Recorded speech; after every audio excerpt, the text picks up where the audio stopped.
While there's still stuff to find in this game, this will likely be the last video I make for Animal Well. So I thought I should share my thoughts about the game. But first, the exam thing that I didn't finish the last time around.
Well, that's another mystery I won't be solving. Now, talking about the game itself in general, I think I should start with the positives, which is most of the game, honestly. The first thing you see in a game is, well, what you see. And the visual aspect of this game is pretty nice. At first, it seems somewhat simple, but then you see what it does with its illumination system, especially with the lantern and the UV. It's quite nice to see how the lighting interacts with the world. It also has some unnecessary details, like how the widgets react to moving around the game's window. But you know, games themselves are unnecessary, so I'm not actually complaining about this. I appreciate this kind of extra details. And the soundtrack of the game does very well to accompany the graphics to set the atmosphere, giving it sometimes a lonely feel and sometimes an oppressive feel, but it remains in the background, so it doesn't get tiresome or grating. Well, it sometimes does become the focus, but that's to give you new information. That information being that you are in danger. Like, take for example, when you first see a kangaroo.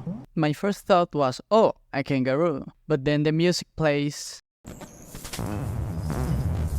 and that became, oh no, a kangaroo. So really, I don't have any complaints about this part of the game. But what about the meat, the gameplay? Well, I would call this an exploration game, so I'm going to judge it based on that.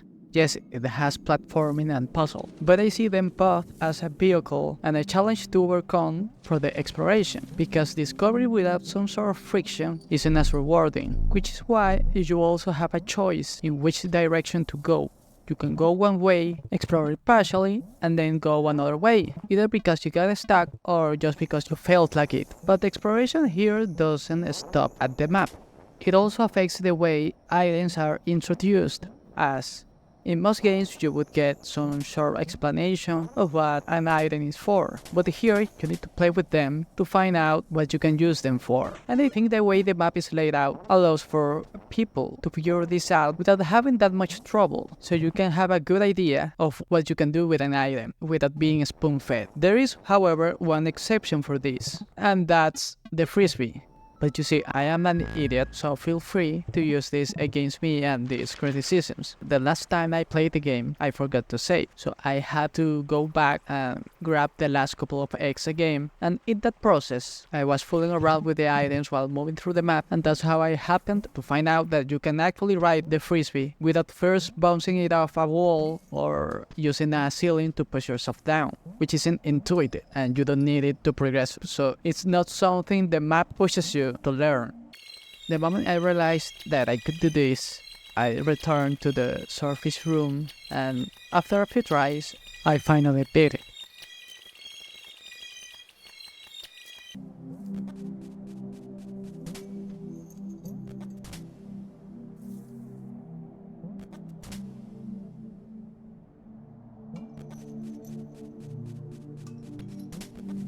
I can't complain too much about this after seeing the reward because I consider the bunnies to be post-game stuff. And the way I see this kind of content is that when you finish a game and you try to interact with the post-game content, you have to be aware that it's going to be a lot more difficult. It basically lets the developers throw their best at you without pulling any punches. So it's hard to complain too much about this. And now I'm going to contradict myself because I'm going to complain about the eggs as well. And the eggs are something that you could argue are post-game as well, because you can grab them all before you get the first ending. So technically, yes, it's post-game, but I think that the way they exist in the game, they are very different from the bunnies, because I would expect most people to only find their first bunny several hours into the game, and after that it will take a while before they get another one. While the eggs, you will find one every couple of rooms, and after you progress through the game you will find a room dedicated to them,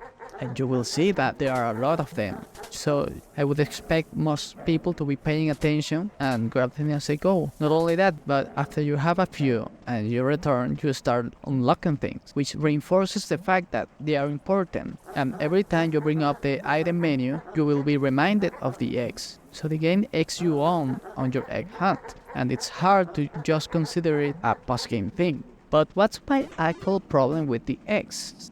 Well, that would be some of the items. Because as I said before, what you can do with them isn't a problem, but where you can use them can be a problem with some of the items. So for example, when you see that you have a green button on a wall and you need to press it, but you need to be somewhere else at the same time, you just know that you need something that you don't have. When you see a button that's above you, covered by weeds, so you can use bubbles to reach it, or frisbees, then you can imagine that you are missing something. Or when there's a button that's below you that you can reach, that there's something that you are missing. Same with unbreakable spikes that surround a chest, or birds that block your path. You can see rooms like this, know that you're missing something, make a note and go elsewhere, and think back about this at your own discretion as you find new items or discover new mechanics. So it's kind of like a side objective. But then you have items like the top, and to a lesser extent the bouncy ball and the remote controller, and these aren't as clear because, for example, the top can be used to dig certain spots, but there's not really any indication that you would ever have any reason to dig anything. And sure, these tiles usually, but not always, look different, but this can be easily dismissed as being there to avoid visual monotony. This could have been improved by having some sort of animal who digs through some of these spots.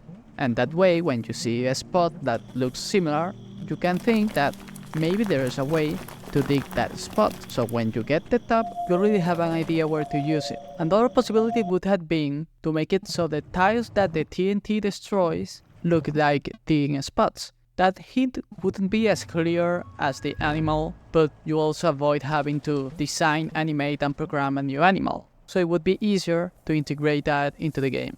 And then you have the UV, where the whole point is that it gives you information that you didn't know was there. But outside bunnies, it's just used to give you extra hints for eggs that you should be able to get without it. Take for example this room. If you pay attention, you can notice that the left side is suspicious. But if you missed it and use the UV light, you can see a hint for an egg. And I have to say that I'm fine with this. Just an extra hint for something that didn't need the UV.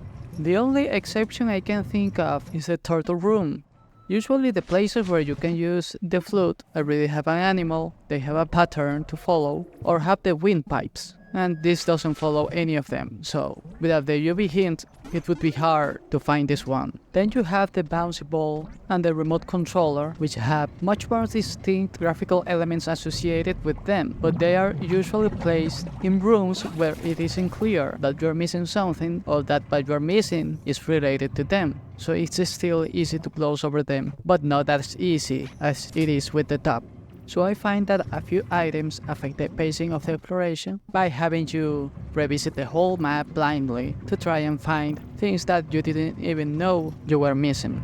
About the story, there is not much I can say. I don't know who made the house or the giant clock, but I do think that the bunnies are behind the manticore. they made it, they couldn't control it, and it was sealed. So the egg for the other manticore was hidden away, and the bunnies themselves went into hiding.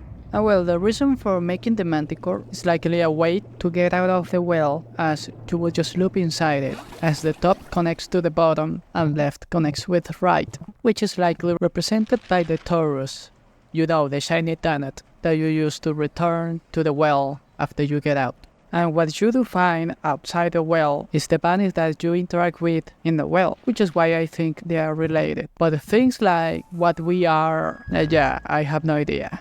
And well, to end this video, I had a few issues with the game, but I still liked it. And if Billy makes another game, I'll check it out. There's nothing here.